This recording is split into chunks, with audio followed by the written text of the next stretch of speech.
This podcast and any written materials related to it represent the opinions of Lisa Kays and Paula D. Atkinson, and our guests to the show and any written materials.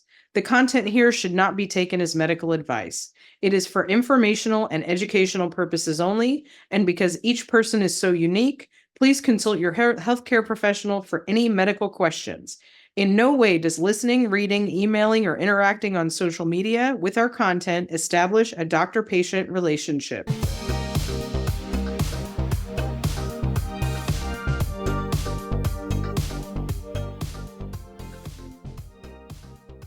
Hello, everyone. Welcome to What If Nothing's Wrong with You? I almost said we are so hungry. It's going 5 years. What If Nothing's Wrong with You? I am Paula D. Atkinson. And I am Lisa Kays. Welcome, everybody. Today we're going to talk about Oprah and her effect on literally everything, but psychotherapy and mental health. But I first have to give a disclaimer. I'm even lying down a little bit on my desk. I am so tired because I am a middle-aged lady and I went to the Janet Jackson concert last night. It was amazing. What Nemeko was supposed to come with me and he couldn't come. It's so sad. Mm-hmm. Have you ever seen her? Have either of you ever seen her live? No. Yes. I've seen her music videos on MTV. Yay. I forget what tour, but it was when it was the MCI Center. Nice. Yeah. Amazing. The MCI Center. I love that. Yes. So this is my fourth time seeing her. This woman is 58 years old. She danced and sang beautifully for 2 hours and 15 minutes. It was insane with a full band. So these are my thoughts that I can't stop thinking about. Number one, I feel the exact same way I did when we saw Paul McCartney, which is when we left Paul McCartney, I was like, he didn't have to do anything. He's a Beatle. Like, he doesn't have to do anything. I would have paid $200 to just like, high five, and like him walk away, right? But he didn't. He gave us so much. He was so generous. And that's how Janet was. Like, I would have been so, if she had lip synced all of her songs, I would have been so happy. I would have but she sang and her voice sounds tremendous. It sounds so good. She does all of the choreography, which I don't know if you know, all of you who were also born in 1976, how much that choreography is deeply embedded into your consciousness. Yeah.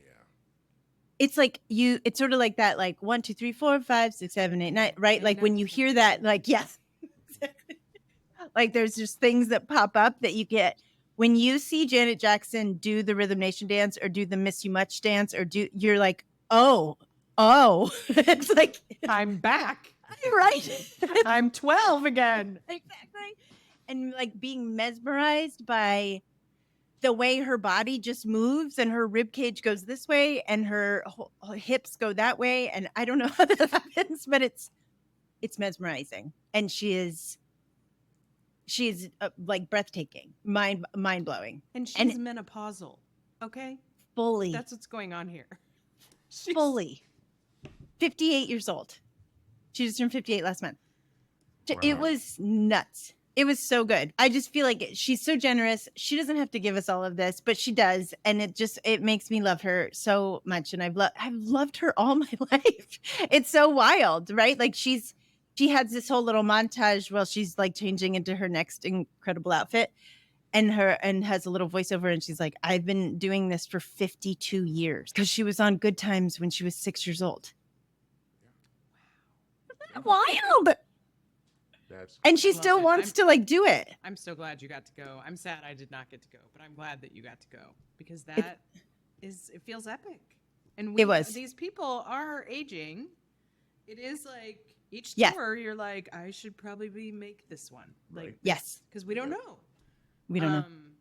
But God, it's like when I saw Madonna and she was like 60 and doing, it was like 10 years ago, but I was like, this woman, how is this happening? It's amazing. I don't know if they can do anything else. You know what I mean? And no. And I just think, man, I wish my muscle memory had been devoted to that. I'm trying to relearn the violin and I'm like, I can't do anything. It's like, if you just keep doing stuff, you can just keep doing it. That's true. That's true. I wonder if there's a part of her that does. Because in my mind, I'm just like, she can do, in a coma, she could do Rhythm Nation dance, right? Like, I think it's just in her bones at this point. Yeah. Like It the was- Indigo Girls could probably do Closer to Fine asleep. Asleep, they're like, absolutely I'm in a not even coma. awake. I can just play Right. the song on the guitar. It's also, I get out of breath when I sing in the car. I don't know how she does all of that and sings. It's crazy. It's wild. So if you have, I feel like Ferris Bueller, if you have the means, I highly recommend, please go see Janet. You will not be disappointed. There was one point at the very beginning where like the band was like covered up, and it was her first, it's the first one. Last night in Palm Springs, Palm Desert was the first one of this tour. And it was the first, and at the very beginning, it kind of got off to a tiny little bit of a slow start because I think she sang like some new music. We don't want to hear any of your new music.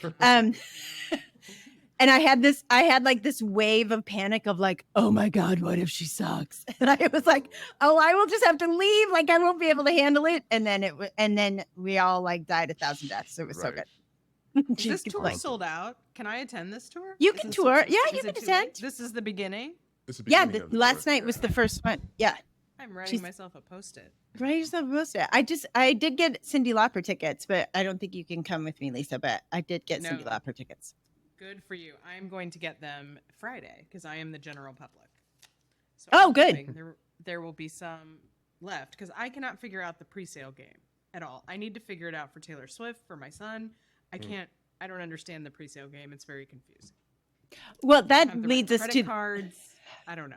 My son's I like, got a just credit card. Google it, Mom. Google Right. it. I'm like, David, it's more complicated. than that. I have to open a line of credit. Okay.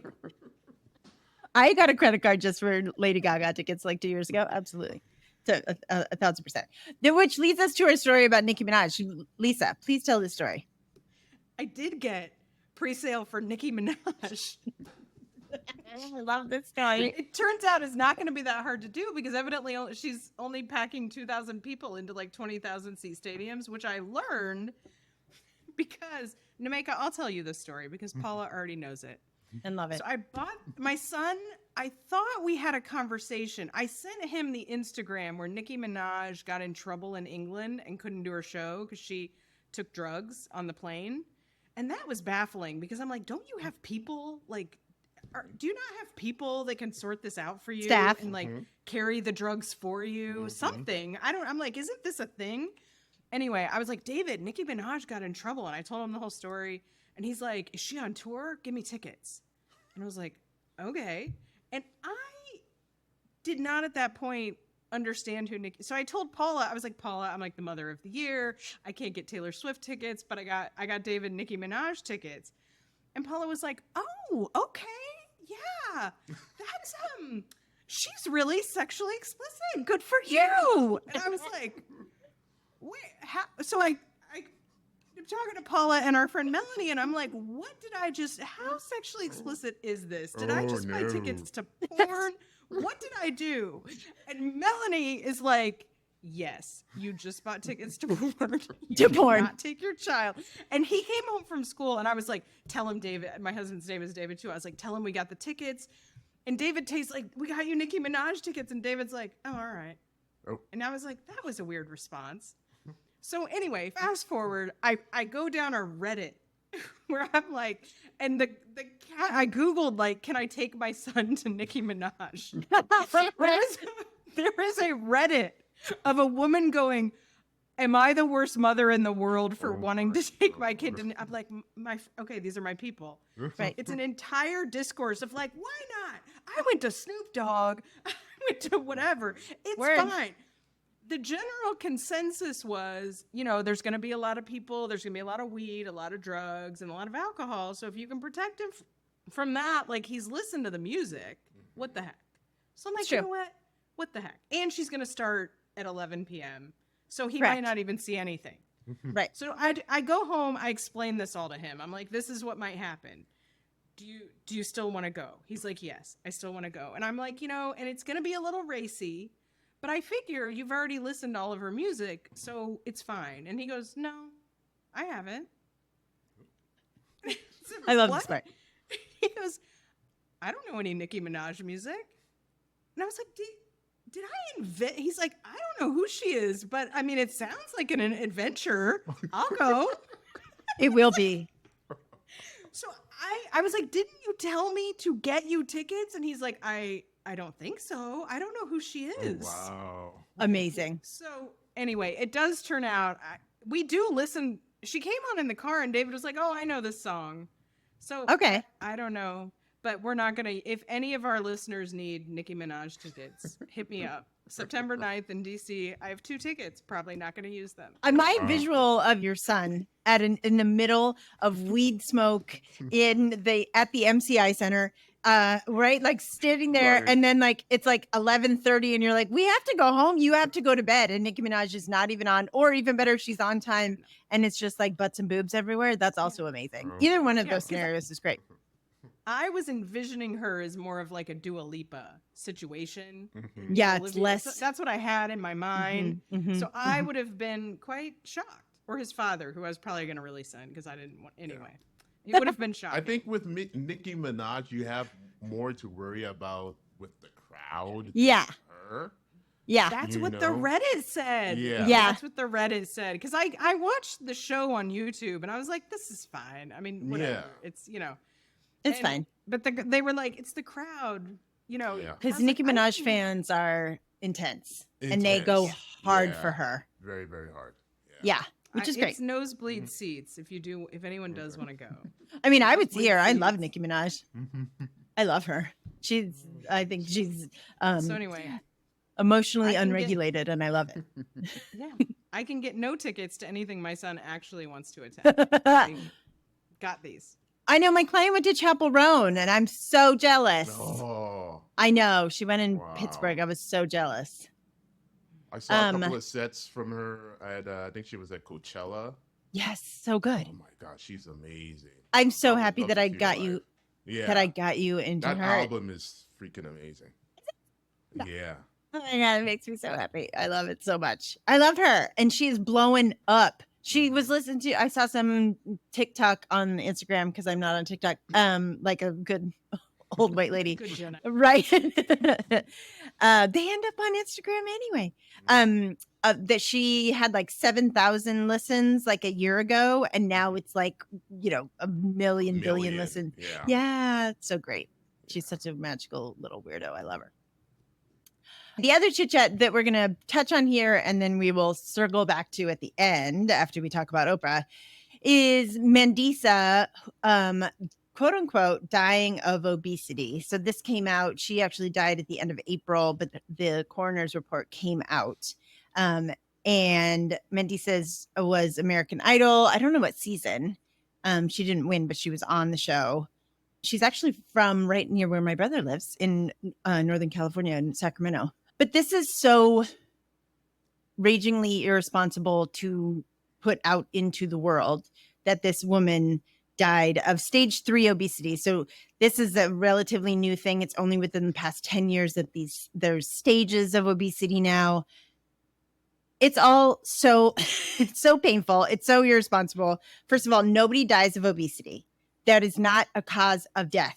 It is not a cause of death. I love how a year ago, there were articles saying high BMI is not necessarily associated with a higher risk of death. New study found. This article came out less than a year ago in the New York Times. And then 5 seconds later, woman dies of obesity. And it's like, get your stories straight. Everyone get on board with the fact that you don't die of obesity. This woman also, she has talked about mental health issues a lot. She's talked about, these are her words, not mine, using food, having a food addiction. If I looked at pictures of her body has gotten big and small and big and small again, just in the time that she's been in the public eye. Weight cycling, meaning starving yourself, and then your body recovering from starvation, and then starving yourself, and then your body recovering from starvation, is so bad for you. It is so bad for the heart. It is. And there's also just the piece that I find it the most irresponsible, that none of us know what it is to be a fat Black woman in the public eye. And then when she does leave her earthly body, it's reduced to she died of fatness. It's like, it's so horrible and it's so awful. And it's like getting rid of all of the nuance and all of the pain. And there's so much to it, and that it's being reduced to this so that it fits into white supremacist, healthism, individualism, capitalist idea of like, if you fat, you die. It's just so racist and awful. How would we? I don't know her at all. I mean, as usual, I have no. She's a pop culture person. Shocking. I don't know who she is, but I saw that headline 2 seconds for this podcast, and I was like, "God, that seems bad." Like, is this a thing? Right. Because I knew from the head, I was like, "Oh, what? You can't die of obesity." Nope. And so, if the headline were accurate based on what you know about her mental health struggles, because I assume you know more, would it be accurate to say potentially, or at least her mental health struggles were caused by the way America deals with Black bodies, and all of that her mental health was probably a constant shame spiral, right, because of the way that she viewed her body, viewed her food, viewed her relationship with food, right, and that's the driver, much more so than probably the actual obesity. If you were to like be able to watch a video of her life and her brain. Right.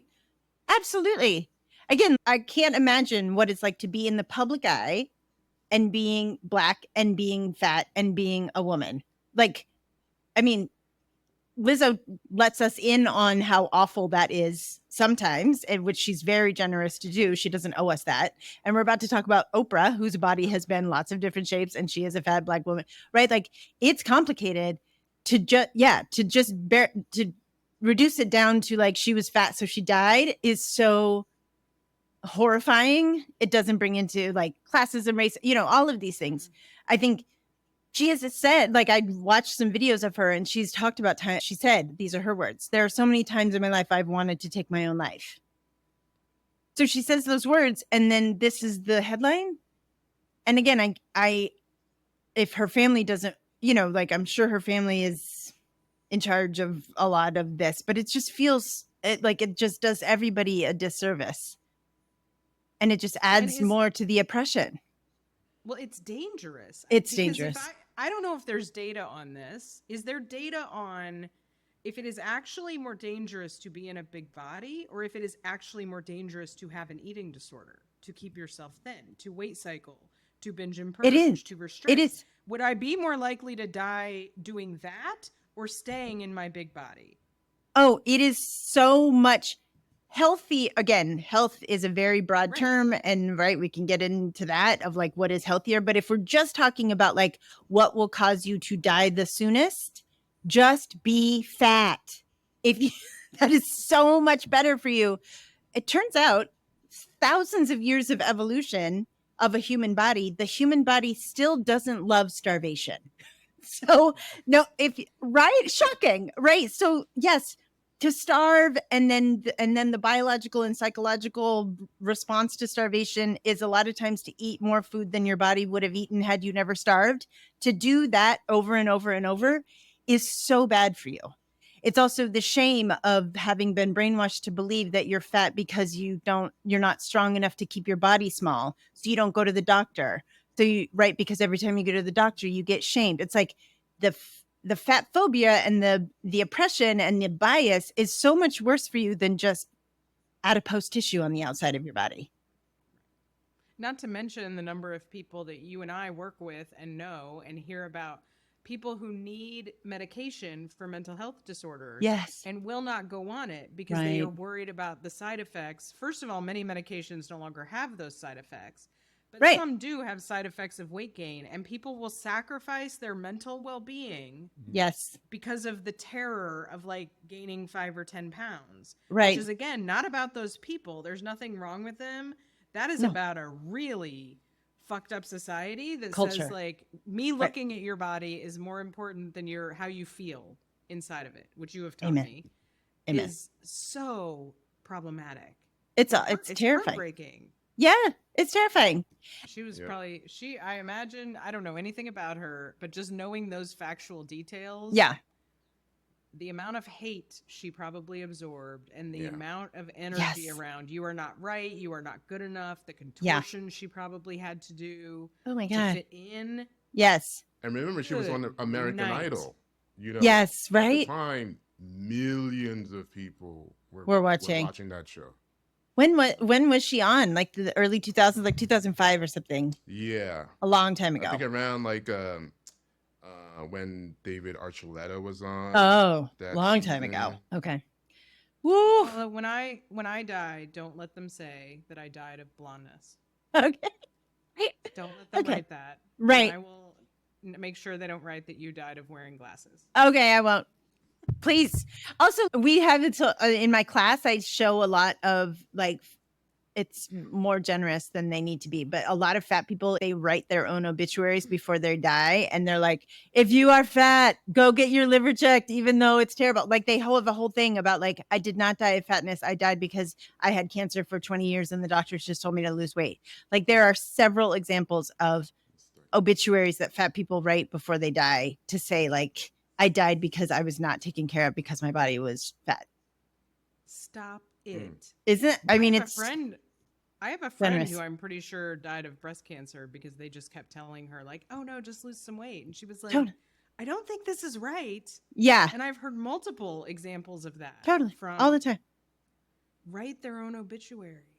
Yeah. That is And they're basically like, if them, you're a fellow fat person, honestly. please go to the doctor. Yeah. It's so and generous. insist on the test. Yeah, exactly. As Reagan Chastain says, okay, what would you prescribe for a thin person who is having these symptoms? A great line. Right? Thank you. Sadly, one that many people need. Yes. Thank you, Reagan Chastain, forever.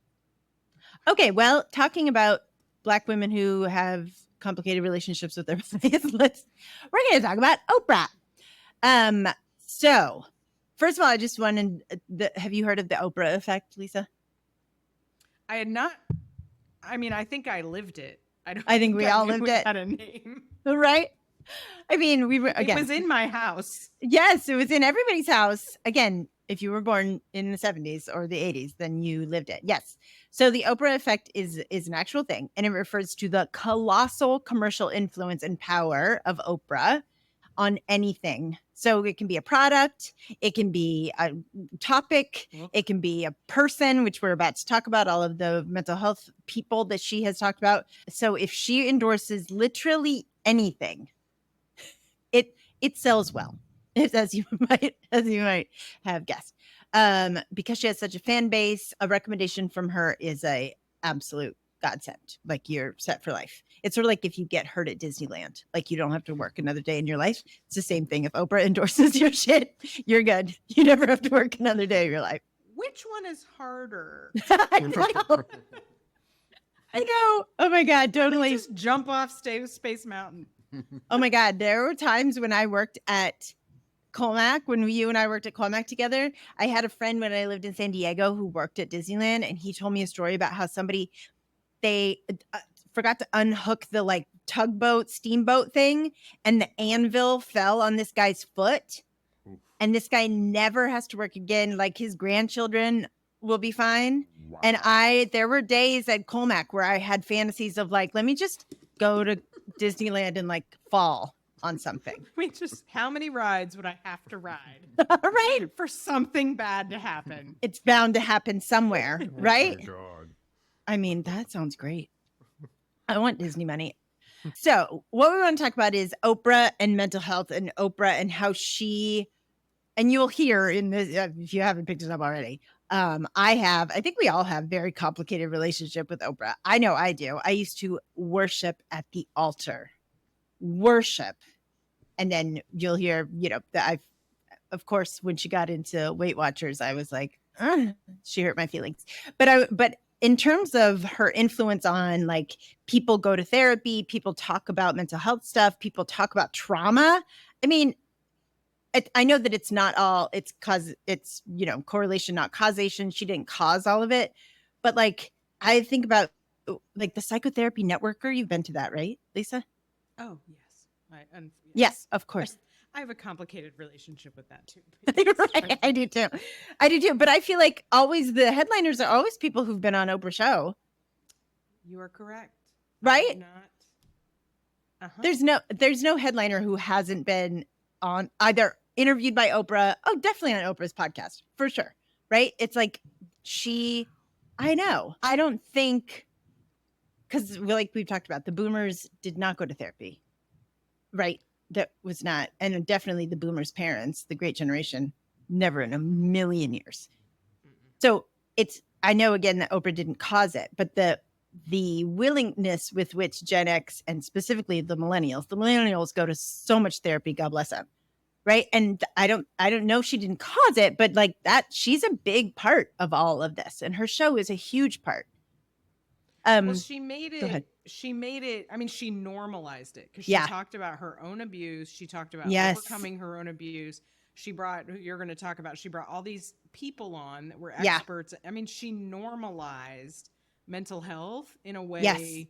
that it was, because I mean, I knew people going to therapy, like adults going to therapy when I was growing up, but it was rare. It was wildly stigmatized. Nobody wanted anybody else. Yes. It was not To like now know. where it's like, who's your therapist? Who's your therapist? I'm Right. Instagramming about my therapist. Right. It was like deep, dark. And I think all the therapists, this is the other thing I wonder about if she had an effect on. I would like to see a doctoral dissertation on this. I think for the most part, therapists were white men. Always. Probably until possibly, I am wildly generalizing, But until maybe yeah. the Oprah effect made it possible for women to be like, oh, maybe I could write a book. Maybe I could Could be a be a therapist. therapist. Yeah. Yeah.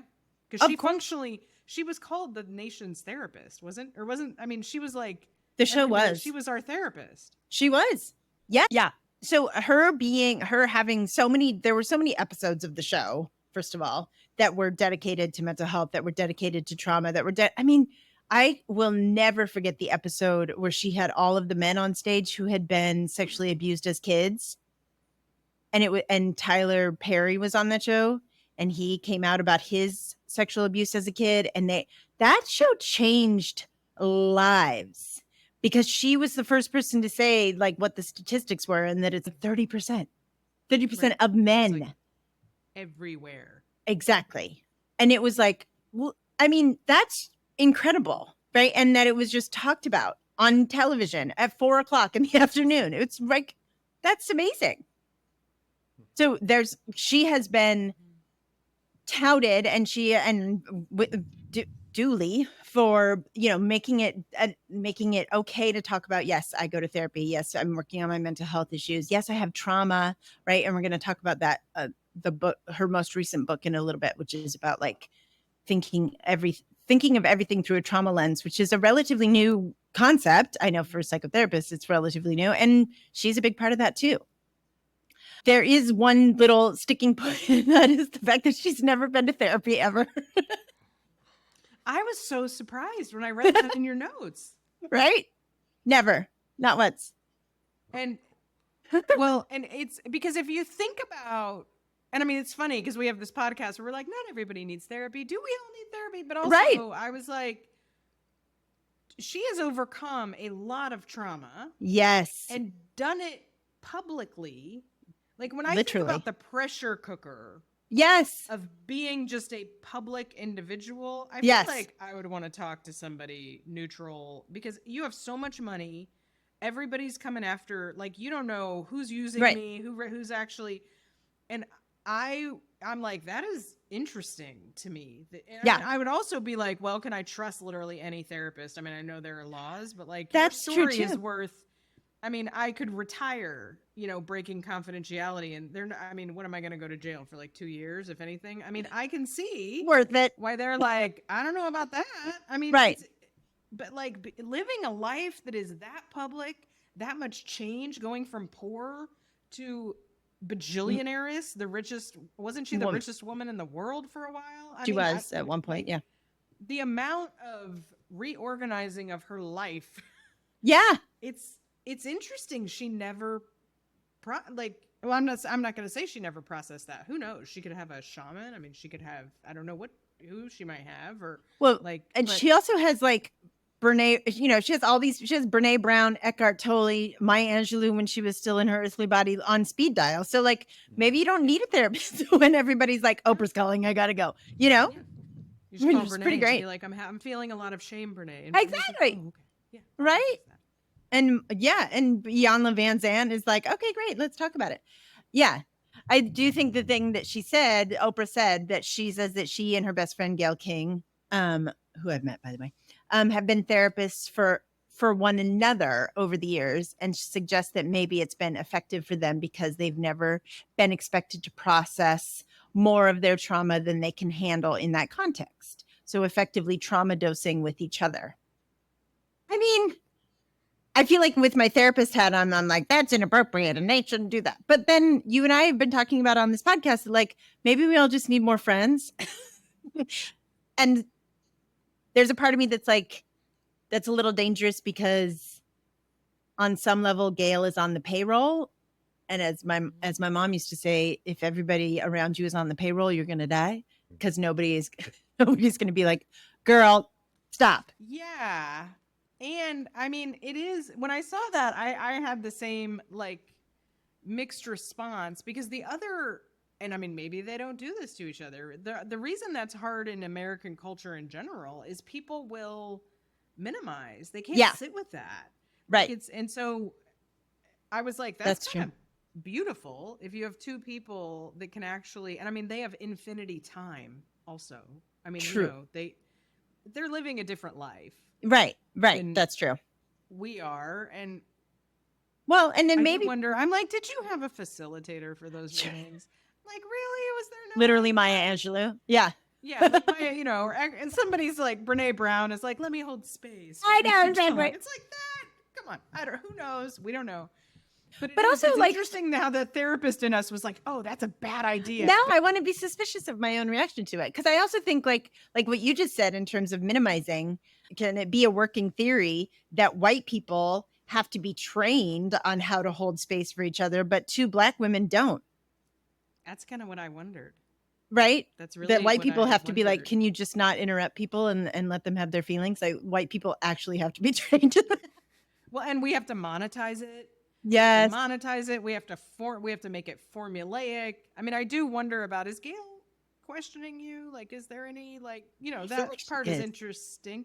Maybe she is. We don't know. I mean, but there's no reason she couldn't be, right? Right. I don't know that Oprah is like, I need all yes people. I don't know what nobody knows what Oprah's like except the people close to Oprah. I mean, this is all crafted PR to some degree. Right. But yeah, and they've known each other before they were famous. Like they've known each other for 1,000 years. So maybe they did. That is a key too. But I had that thought too about, maybe just white people don't know how to do that. I view with people's feelings. I think that's probably true. That's sad. It is very sad. So we're going to talk about some of the people that Oprah has introduced to us / pushed down our throat in terms of mental health. So first, our Lord and Savior Brene Brown, who I know has shit the bed a little bit over the past couple of years, but when she first came out, I loved that first YouTube video was incredible. The thing I love about Brene Brown that I think Oprah loves about her too is that she's so based in research, which is not my vibration. But with that, she's easily like, there's so many straight white cis men that I've been like, you can read Brene Brown because it's like so mental and like she's done research, you know what I mean? And there's like evidence-based practice, blah, blah, blah. But like that they can ingest it, they can consume it because she does that part.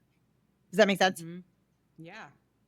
Well, and I wonder if, and this could be me being white and having a very limited framework. So sure. But it felt to me like she was one of the, and this also could have been because I think it was around when we were getting our MSWs. It was. Oh yeah. Came, and she was one of the first mental health practitioners I felt like who was like, I'm fucked up too. I'm a person. Publicly. Yeah. Like I'm telling this story from my point of view, and it wasn't this like, this is how everyone else is messed up. And I think that was important. I'm mad at her now in the present. Like but I think that was important. I think so because too. she did that in such a vulnerable way, and it was kind of like, oh, we're all vulnerable. We can okay, like Yeah. a social worker can say that. Yeah. So that's somebody that I love. And in terms of like pushing therapy or pushing the idea that your therapist could just be like a person who just has more information about shame, and like that was really, it was really powerful for me right when I was getting my MSW, right? And to have, I remember listening to Brene Brown on podcasts and stuff, walking around New York City being like, oh, I could be a therapist like Brene Brown. Like she's like shows up in her essential vibration. She doesn't like code switch and turn on therapist fake weird voice. And am I incorrect? I believe she is in a big body and doesn't care. Oh, I'm Does sorry to she? yeah, I'm does sorry. She do the whole like I should lose weight thing. She talks all the time about how she loves keto and she will always eat keto because keto keeps her weight down. Yeah, I'm sorry. I did not know that. I don't listen to her enough to know. Yeah, that. I was always like, that's oh, maybe she's just comfortable and like, you know. Wouldn't that be great? Now you've dashed my hopes. I'm so sorry. Now I'm even madder at Brene Brown. Well, I mean, if white women are not infinitely disappointing, I don't know what we are. Oh God, white people are so disappointing. Okay, Martha Beck is somebody that I always loved, and I feel like she never got her due because I feel like she got eclipsed by fucking Dr. Phil, who we're about to talk about. But Martha Beck is great. She's a tiny little white lady, and she was my favorite thing. I subscribed to Oprah magazine for years, and I loved her little essays. She was just funny, quick-witted, also very vulnerable. So she, I have this little thing here. She talks about how psychotherapy should just be somebody being a compassionate witness of others' emotional experience. And she had this whole article that I love, and it's from 2003, but it's about like how to choose a therapist. And she lists out like, do not go to this therapist, do not go to this therapist, do not go to this therapist, not their actual names, but like there will be therapists that will feel like they're crazier than you. They are. Run. And then Bruce Perry is also somebody that I like a lot. He what is he in charge of? The Child Trauma Academy in Houston. Yeah.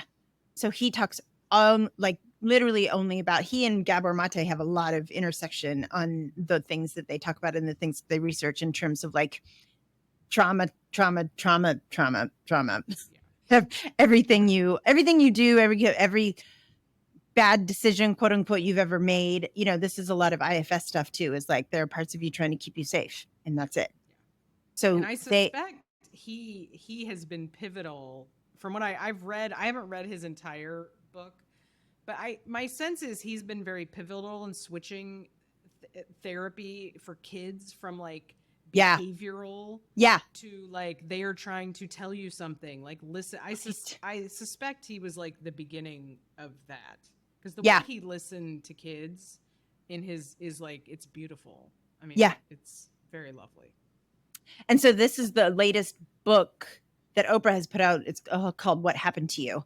And it's the two of them and it's conversation, but it's basically Oprah interviewing Bruce about his research and all of his extensive research with kids.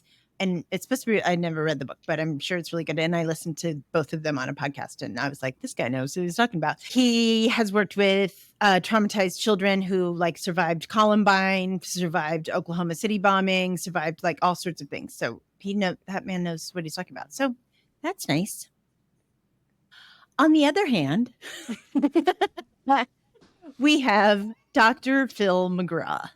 And I'm not going to go into Dr. Oz because Dr. Oz does not have anything to do with mental health. She gave us Dr. Oz. Yeah. I forgot. These two white, awful, disgusting egomaniacs. I did a fast once. I need to talk about this. Back before I met you, I did a fast. Oh God. Recommended by Dr. Oz to do a cleanse. I don't know what I was up to. I vomited. It was like toxic what this man told me to cook and eat for the day. Oh God. It was like a day-long like cleanse out. I have never been so ill. Yeah. This had nothing to do with medicine. What was on his website. I was like, what? Of course I probably was like, what's wrong with me? Did I cook it wrong? Like, I mean, right? That guy is just I can't. Yeah, He's a she should charlatan. apologize for that one. She needs to He should apologize. And now he's like a Republican running for president or something. He's like awful. apologize, Oprah. You owe us an apology for him. And he had to testify for himself against Congress because of all of the shit that he was selling. If you take this white tea, green tea supplement, your belly fat will disappear or something. He's a charlatan. And do you know about the O thing he does for women? The Oh God. Oh, I think this is his. It's called like the O shot or something. I went in to talk to my gynecologist about some issues down there. And they were like, well, we could do it in this very painless way, or we could give you shots in your vagina. And the woman That was talking on to me, Married to the woman Medicine. they I'm all sorry. did it. No, Megan, they had it. Yes. Wait, They what did is that it? It was Dr. Oz, right? Was it Dr. Yes, Oz? it was. But Dr. Jackie recommended it to the ladies. But I think she did mention it had to do with Dr. Oz or whatever. What does it supposedly do? I don't know. So all the doctors in this practice had done it, right? Like they had all done it so they could talk to the patients about it. And thank God the nurse practitioner I had was like, I'm going to tell you, it's extraordinarily painful and it doesn't work that great. I was like, thanks. I'll take the pain-free method. What? Oh There's my a- God. What?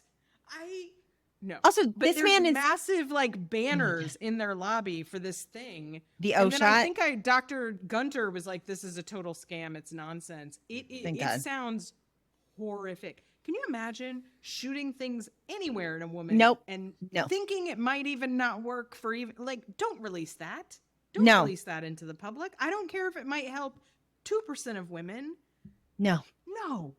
No. It sounded awful. So Dr. Oz and Dr. Phil are basically the same monster in different terrible accents and faces. Dr. Oz is a cardiologist. Why is he telling women what to do with their vaginas? Like what I should do for a cleanse and poisoning me. Oh my God. Oh my God. So Dr. Phil, similarly, is not a licensed therapist. He is a doctor in the sense that he has a PhD in psychology. He does have that. So he is a doctor, quote unquote. However, And he had a license, correct? Correct. He had one. he had one in the state of Texas, which is where he's from, which is why he sounds like that. Why can't you have a good Texas accent like Beyonce? Why do you have to sound like that? He has a doctorate in psychology, but he is not a licensed psychologist. He cannot practice psychology in any state nor any place in the world legally. He had his license revoked. Was He had one it in- revoked or did he give it up? Or did he just what I read was he didn't need it anymore because he was Because- an entertainer. Right. Did he get in trouble? No, I really think That would he be just worse didn't then. get it. He just He did was not. like, I'm a bajillionaire. I don't need to. Yeah. Right? Yeah. So he doesn't have a license. He cannot practice psychology or psychotherapy anywhere. Not Yeah. doing any continuing education. For our listeners, that might be good to know that we might think, oh, what's a license? I mean, but that means he's not required Learning. to do any ongoing learning ever. Not that I'm thinking he was real committed to that from In the first beginning, place. Yeah. but he has not updated his learning in any sort of like credentialed approved way Yes. for since whatever 2006. 2006. So almost 20 years, he's not learned anything new about the field of psychology. Cool. Lots happened in the past 20 years. He is so flagrantly irresponsible in the way that he talks to women, fat people, people of color. He hates fat people. Wait, I want you to tell your story about Dr. Phil. Well, I just had a flashback. Please. I Oh, just yay. remember one other. I forgot his only intervention. I just forgot it's drilled, and people started using this on each other in public. I feel God. like my family would use this. Do you remember his main intervention? Do you remember the line? Isn't it people Anybody? people treat you like you tell them to treat you or some shit like that? I forget. Oh, that's a good one. No, it's how's that working for you? Oh yeah. How's that working for you, Paula? How's that working for you? Genius. Literally, people in discourse were saying this to each other. Like, this Genius. was how I was talked to as a kid. Cool. About certain things. Like, people would be like, well, how's that working for you? It's like, well, now I'm better. Oh, Right. Oh my yeah. God. My depression is lifted. It's not working for me. Is he also going to tell the alcoholic to stop drinking? Is he also going to, right. Oh, I never thought of that. Thank you. That's great. Yeah, So helpful. Thank you. You need a doctorate That's in all psychology. I do as a therapist. That's all I do as a therapist. I just all sit day there long. and go, how's that working for you? Is that working? Oh my God. He's such trash. He just argues with me. I mean, he's just a narcissist who loves to have people on and argue with them and feel superior to everyone. And make everyone feel bad. Yeah. Oh, my story. I forgot my story. Please. So what I remember, which supports your claim, is I would love to know if anyone else remembers this. It's the only episode that is like emblazoned in my brain. Because I was I was like, I need to learn how to get a man. I mean, I was in Missouri in the 80s. I was like, this man knows what's going on. I'm going to learn about life from him. I mean, I was really, paying attention. Get myself a man. And he was like, well, when you start dating somebody, like when I started dating my wife, I wasn't going to pick her up at the airport because I'm not going to pick her up at the airport a year into a relationship. I'm not going to pick her up 8 years into a relationship. Why am I going to pretend I'm going to pick her up at the airport?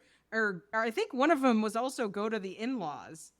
He was just like, I don't pretend I'm going to do that stuff. And you can take me or leave me. And that's how we should be at the beginning of relationships.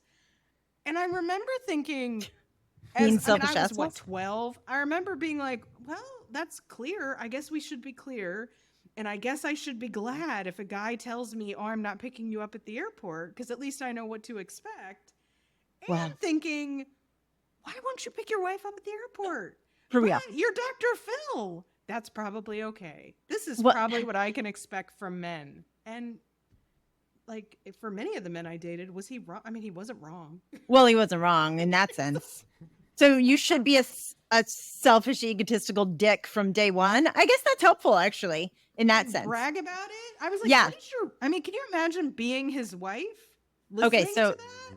His wife, Robin McGraw, sat in the front row of every single episode of Dr. Phil for the first 15 years of the show and then left his ass. But I remember he bragged about, well, my wife, Robin, right here every single fucking time. And she probably smiled and clapped. Oh, like, I guess men shouldn't pick me up from the airport. Right? I was thinking that would be nice, but I guess that's selfish of me. What a great narcissistic trick he pulled on a 12-year-old watching TV. Right? And his wife was like, yeah. And then she came to her senses. I don't know what happened. The birds took flight. The planets aligned. She got hit by lightning. That man, come on.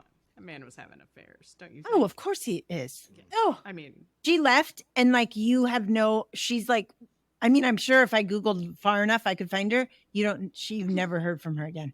You don't know where she like bought a mansion in Iowa, probably on like 45 acres, and is like talk about escaping from a narcissist.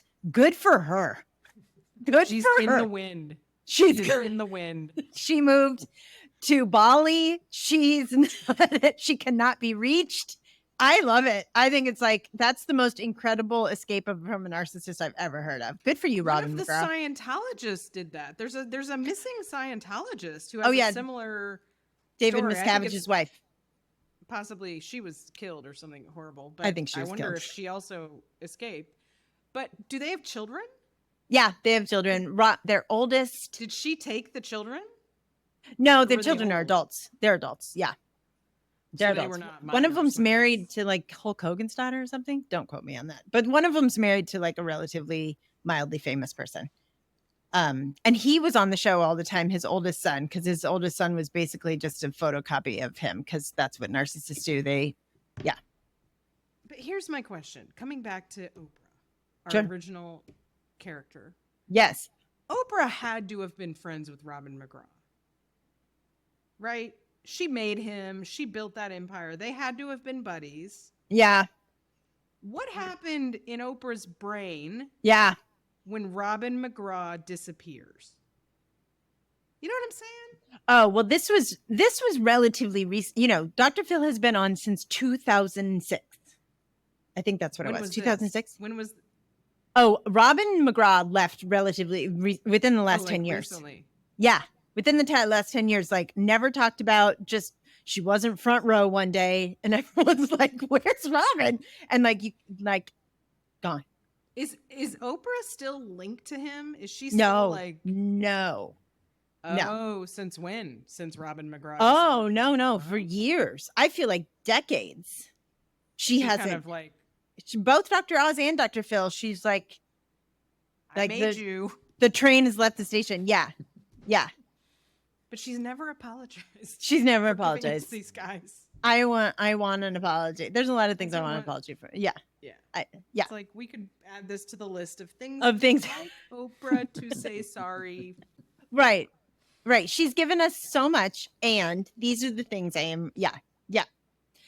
So we're gonna end with, and the reason why I brought this up is because people ask me all the time about Oprah and peddling the GLP-1 agonists. So GLP-1 agonists are Ozempic and Wegovy and what is it called? Missouri. I don't know. There's one that starts with an M. Anyway, all of them. So when I broke up with Oprah was in 2015 when she bought 10% stake in Weight Watchers and became their spokesperson, which was, let's just go back real quick to the Oprah effect. This was also right after she became the powerful spokesperson is when Weight Watchers decided that they were going to give free memberships to children. So they will starve your children for free. For free! They will give your child an eating disorder. It's so generous. What age? What was the minimum age? I have no idea. Yeah, they stopped, but it was like this new promotion that we will get. We are so generous. We will starve your children for free. Isn't that nice? So generous. Was that come up with by the tobacco companies? Like that, right? And we'll give them free cigarettes. Also, do you want crack? Yeah, absolutely. I know. Horrifying. So this was around the time I had an identity crisis around it. Because as you and I have talked about, I worshipped her and which is wrong because you shouldn't worship any person because everyone's just a fucking bozo on the bus. But it unquestionable. Absolutely. You didn't doubt Oprah. I feel like if you are a Gen X person, you don't, unless you're a Gen X person, you don't understand what she meant. I gaslit myself because of Dr. Phil, because Oprah said Dr. Phil was good. Same. That must have been a moment. It was a moment. And even my mother, who knows less about pop culture than you, was like, I saw Oprah on a Weight Watchers commercial. Do you want to talk about it? I was like, Mommy, I can't talk about it. Even my mom was like, oh God, this is going to be rough for Paula. It was intense. Because where were you at that point? You were fully recovered at that point. Yeah. From this your was eating disorder. This was 10 years ago. Yeah, this is 10 years ago. This is after I met you. This is after we left. I feel like she's been aligned with Weight Watchers for like a million years. Well, she's been promoting fat phobia and dieting for 1,000 years. It's just that she put her money where her mouth was in this, or she probably did before and we just didn't know about it. Right. I'm sure she did. I'm sure she promoted something or put her money towards some sort of weight loss thing before this. It's just that she couldn't keep a secret. And something recent happened because it was the Wegovy. Did she buy into Wegovy? Is that what? Yeah. So now Weight Watchers now sells Wegovy. And so she's had all of these specials lately about we have finally found the cure for obesity. And so this is the thing I need. This is the thing I need to get off my chest. I know that Oprah doesn't owe me anything. She doesn't owe anyone shit. If anybody doesn't owe anybody shit, it's a Black woman. I understand that. And you are one of the most powerful people on the actual planet Earth. It would just be great if you could just pay attention to what you're promoting, because you are the most powerful, one of the most wealthy women that exists on the planet. And if your body, and this is before, if her body has gotten smaller now. But if your body can't get smaller and you are the richest, and you can pay a million chefs and you can, right. And you're promoting that we should all be seeking thinness above all else. And your body doesn't want to be thin. It's really irresponsible to continue to do. I understand that it's about you and your relationship with your body. And it's not anymore because you are still promoting that we should all be seeking thinness above everything. And that creates oppression and bias because you're still promoting the idea that all bodies can and should be thin if we just try hard enough. But like, even you can't do it until now, because now you can because of these medicines. And it could be the perfect time to say, hey, I have all the money in the world. I have the private chefs. I have all the free time. And my body still didn't want to be thin. So how could your body want to be thin? Hey, it's all a scam. But also here's these GLP-1 things. But like, you can buy them if you want. But she's not. She's literally saying, she literally says, I know that I am one of the promoters of diet culture. And you should buy this shit. She's still doing it. That's what I think, because I didn't know. I mean, I think I probably still thought Weight Watchers was fine in 2015. I don't like, sure. So I didn't break up with her. And I think I kept telling myself a story about she doesn't know. Like once I then did know, okay, I was like, she doesn't know. Nobody knows. And then when she doubled down, it felt like this doubling down, whatever. And I think she bought more stock in Weight Watchers or something that I saw. And I was like, okay, at this point, lady, it has to be that like the Health at Every Size researchers, everybody's called you. Oh, right? Literally everyone. Yes. All the Black women that have written the books about bodies and racism. Everybody's called you and been like, will you promote my book? Could you read my book? Because I think maybe you could benefit from reading my book. Like for your own freedom. Like, I mean, she knows there's no excuse. Not anymore. And it's like what her money could do if she would just divest from Weight Watcher. It's very mind-boggling. It's really sad. She could do a tremendous amount of good by just naming, like you said, just naming it. Oh, you know what? It seems to not be in anybody's control. Right. That would be life-altering for people, for our culture. For her to say, oh my God, for the past 10 years, I've been promoting the idea that your body can and should be thin if you just try hard enough. JK, turns out to not be true.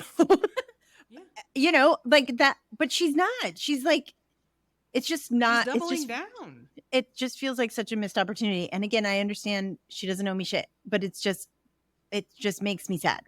It just makes me sad. Do you think, as an eating disorder specialist who understands the brains of people, would you characterize her as having an eating disorder, first of all? I mean, she has said that. She has called herself a compulsive eater. She has said that. I would not diagnose her as such, but she has said like I'm addicted to food. Like she's used that language before. You know, we've all been on this road with her since she's been famous. I mean more restricting. Oh, I don't view that. Like, do you think she restricts a bit? Like that? Oh, well, now she's on Wegovy, and it makes you not hungry. So she probably isn't. I mean, when a body gets smaller, it's because your body is eating itself to survive. So whether or not you are taking GLP-1 agonists or not, right? So like, maybe. I have no idea. All I know is it seems like her Achilles heel. Like it feels like she can get so clear and so grounded and so her perspective can be so broad about so many things. And it just feels like it's that one thing that she can't conquer. And that's what I wondered, if that's a symptom of like, if you see that with eating disorders. I like see what you mean. Part of, well, she's, the eating disorder that it's like, it can't get unlocked and you can't see out of it. Or if it would be too painful for her. I mean, she has starved herself several times, right? She is living in the past trauma of starvation. Right. That's for sure. Yeah. And I imagine that's hard to turn off. I can imagine. Yeah. Again, I don't know what it's like to be a fat Black woman in the world. she's allowed to do whatever she wants with her body. It just makes me sad that this is the way she's making money right now. That makes me sad. Yeah. Because I put a lot She of. also doesn't need. I think I was like, do you need Yeah. more money? Like, couldn't you just, even if you didn't want to come out and say I was wrong, oops. I Yeah. get why that would also be hard. Fine. Sure. Couldn't you just withdraw the money? I mean, Yeah. you don't need more money. What is this about? It's like that meme of like the entire world burning, and it's just Will Ferrell screaming, "Are you rich enough yet?" Yeah.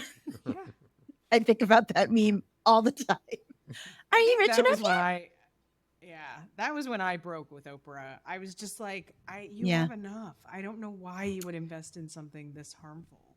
Well, I mean, I think, it's a little bit like Ellen. It's a little bit like all these people who like we thought they were on our side. And then, I think super, super wealthy people, I think it changes your brain. I don't think you can be sane and super compassionate and have more money than God at the same time. I think it changes your brain. I think you have to be right. You have to be right. I don't think you, It's I too think chronic.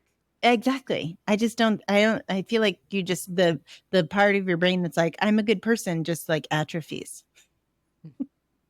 With enough dollar bills with enough zeros behind you on your bank account, the like part of your brain that cares about other people just atrophies. I think that's my theory. It's a sad one. Is there anything else to say about Oprah? I don't think so. I think that's all I got. If anybody else has any Oprah, I feel like if you were born in the 70s and 80s, you have Oprah stories because we all have Oprahs. Please share them with us. Please, if you like what you're listening to, could you please write us a review on the iTunes? That is super helpful for us. And we would even love to read them. Okay, we're reading a iTunes review. Major Kraken, I don't know who that is, says, what a refreshing take on therapists as humans and what we can look for in a healthy relationship with a therapist. Love the pop culture and commentary on society as a whole sprinkled in. Can't wait for more episodes. Thanks, Major Kraken. I love it. Isn't that fun? I think they called us the Brene Brown of therapy podcast. Oh my God. See, thanks, Brene. Look what you started. So send us things on the Instagrams. I'm Paula D. Atkinson on Instagrams and all the socials. You're the Lisa I'm Kays, at right? The Lisa Kays, not just Lisa Kays. We don't know who she is, but she thinks she's me. Well, So I'm the she's Lisa fine. Kays. She's fine, I guess. And ring the bell and press the thumbs up thingy. Do all the things so you can hang out with us every time we drop a show. And thanks for listening. See you next time. Stay sane. Bye. I find this song strange. It is evidently an important part of one's learning journey.